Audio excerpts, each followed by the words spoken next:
ఈ ప్రపంచానికి జగన్మండలానికి భూమండలానికి అని భూమి అంటే భూమి ఒకటే వస్తుంది.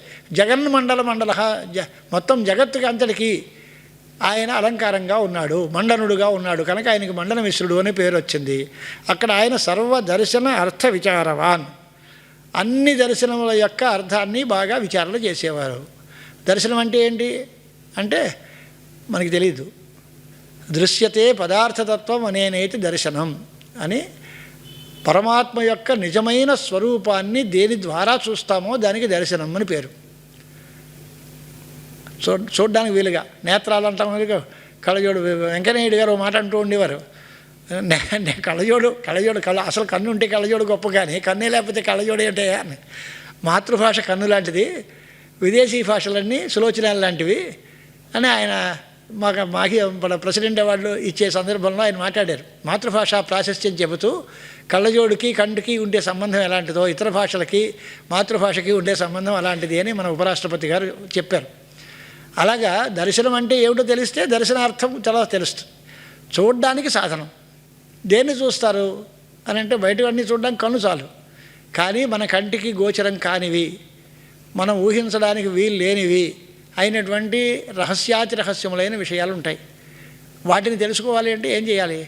ఉదాహరణకి మన భాషలో మనం మాట్లాడుకోవాలంటే మనం అందరం అస్తమాటు అంటూ ఉంటాం ధర్మం ధర్మం ధర్మం అని. ఎక్కడ ఉంటుందండి? ఎలా జరుగుతుంది? దాని ఆకారం ఏముంది? నల్లగా ఉంటుందా, తెల్లగా ఉంటుందా, లావుగా ఉంటుందా, ఎలా ఉంటుంది అంటే ఎవరు చెప్తారు? ధర్మాన్ని చూసిన వాడు ఎవడు? ధర్మాన్ని చూడడం ఎలాగా? దేంతో చూడాలి ధర్మాన్ని? అలాగే ఆత్మని చూడాలి, పుణ్యాన్ని చూడాలి, పాపాన్ని చూడాలి. ఎవరు చూస్తారు? పుణ్యపాపాలు కనిపిస్తాయా? అతీంద్రియమైన వస్తువులు మనకు మామూలుగా కళ్ళతో చూసే వస్తువులు కాదుగా. మరి వాటిని చూడడానికి ఏమిటి కావాలి అంటే ఆ శాస్త్రాలు దర్శనకర్తలు అని పేరు. దర్శనములు రెండు రకాలు, నాస్తిక దర్శనాలు, ఆస్తిక దర్శనాలు. నాస్తిక దర్శనాలు బౌద్ధులు, చార్వాకులు, మీమాంస వాళ్ళందరూ, జైనులు, దిగంబర జైనులు, అలాగే రకరకాలైనటువంటి దానిలో సౌత్రాంతిక, వైభాషిక ఇలాంటి పేర్లతో ఉన్నాయి కొన్ని నాస్తిక దర్శనాలు. అప్పుడు ఆ జోలికి వెళ్ళొద్దు మనం. ఆస్తిక దర్శనాలు ఉన్నాయి, ఇవి 6. ఏమేమిటి అని అంటే న్యాయ వైశేషికాలు 2, న్యాయ దర్శనం, వైశేషిక దర్శనం. అలాగే సాంఖ్య యోగాలు 2, సాంఖ్య దర్శనం, యోగ దర్శనం. అలాగే మీమాంస, వేదాంతం, పూర్వమీమాంస, వేదాంతం. పాణినేర్ జైమినేశ్చైవ వ్యాసస్య కపిలస్య చ కణాదస్య అక్షపాదస్య దర్శనాన్ని షడేవహి అని చెప్తారు శాస్త్రాల్లో. చిన్న అమెండ్మెంట్లు ఉన్నాయనుకోండి అక్కడ. దానిలో న్యాయ దర్శనాన్ని రాసినటువంటి వారు ఎవరు అంటే గౌతమ మహర్షి. ఆయన న్యాయ దర్శనాన్ని రాశారు. దాన్నే మనం తర్కశాస్త్రం అనే పేరుతో పిలుస్తూ ఉంటాం. న్యాయము అనేది పెద్ద కాంట్రవర్సీ సబ్జెక్టు. న్యాయము అంటే లా అనేవాళ్ళు కొంతమంది, న్యాయము అంటే మీమాంస అనేవాళ్ళు కొంతమంది, న్యాయము అంటే లాజిక్ తర్కం అనేవాళ్ళు కొంతమంది. అన్నిటినీ న్యాయం అనే పేరుతోటే పిలుస్తారు.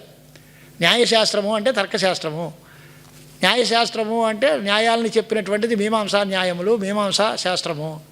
న్యాయము అంటే వాదానికి ఉపయోగించి న్యాయ నిర్ణయం చేయడానికి, చట్టాన్ని అమలు చేయడానికి వీలుగా ఉండేటువంటి లా అనేటువంటిది కూడా ఉంది. తప్పేం లేదు, అన్నింటిలోనూ న్యాయం. న్యాయ అనే పదానికి ఇంకో అర్థం ఉంది.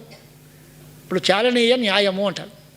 అంటే ఏమర్థం? న్యాయం అంటే ఉదాహరణము, దృష్టాంతము, దానిలాగా అంట.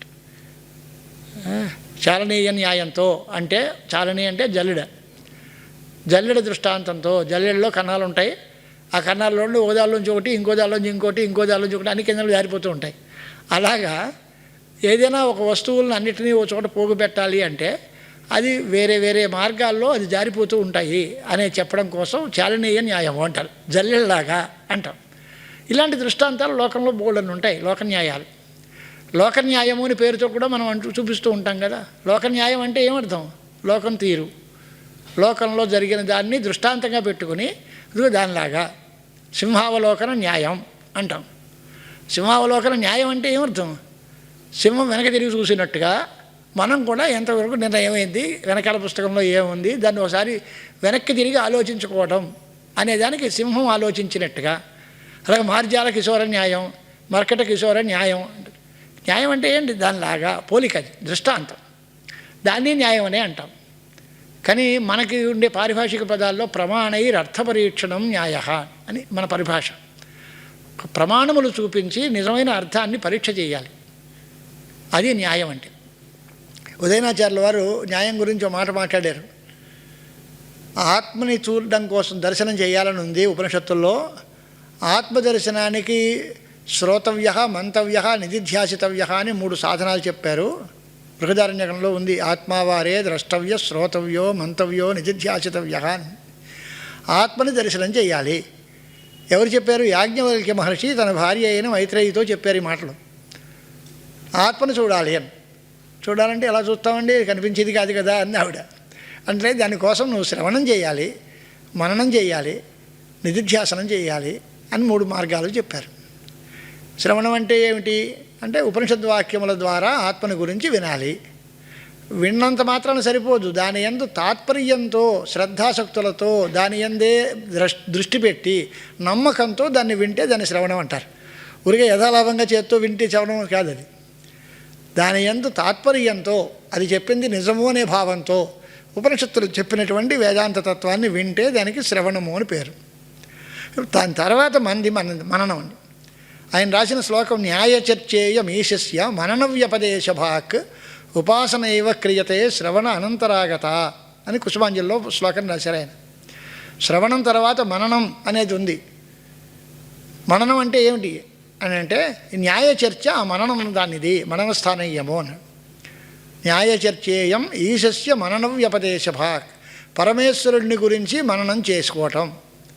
మననం అంటే మొదట్లో ఓసారి విన్నాం, ఆ విన్నది బాగా ఏకాగ్రంగా కూర్చుని విన్నాము, అది నిజమా కాదా, సరిపోతుందా లేదా, సరిగ్గా మంచిగానే ఉందా, దానిలో ఏదైనా తేడా పాడాలు ఉన్నాయా, నేను విన్న విషయం యుక్తియుక్తం అవునా కాదా అని పరిశీలన చేయడానికి మననమ్మని పేరు. ఆవు తిన్న తర్వాత నెమరు వేసుకుంటుంది చూడండి, ఆ నెమరు వేసుకోవడం లాంటిది అనమాట మననం అంటే. మనం కొత్తగా విషయం వినేస్తాం, నోట్లో పడేసుకున్నంత మాత్రం జీర్ణం కాదు, దాన్ని నవలాలి, జీర్ణం చేసుకోవాలి. అలాగే కొత్తగా విషయం విన్న తర్వాత ఆ విషయాన్ని మనం హృదయంలోకి పదిలపరుచుకునేలాగా జాగ్రత్తగా దాన్ని బాగా ఆలోచించాలి. అది మననమ్మని పేరు. పరమేశ్వరుడు యొక్క మననం లాంటిది ఇది. ఎందువల్ల అంటే శ్రవణ అనంతర ఆగత, శ్రవణం తర్వాత వచ్చింది. శ్రవణం, మననం, నిధిధ్యాసనం. ఏమిటండి ఇది అన్నాడు. ఉపాసన, ఈశ్వర ఉపాసనం. ఉపాసన ఏం చేస్తాం? చేసిన పనినే మళ్ళీ మళ్ళీ మళ్ళీ మళ్ళీ చేస్తూ ఉంటాం. చేసిన పూజే ఎన్ని వేల సంవత్సరాల నుంచి 1200 సంవత్సరాలు సుమారు శంకరాచార్యుల వారి కాలం అయిపోయింది కదా, 1300 సంవత్సరంలో నడుస్తోంది.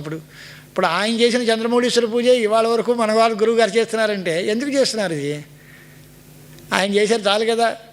లేదా పోనీ మన వరకు మనం కూడా ఓసారి చేసాం, ఓ రోజు చేసాం చాలు కదా, రెండో రోజు ఎందుకు?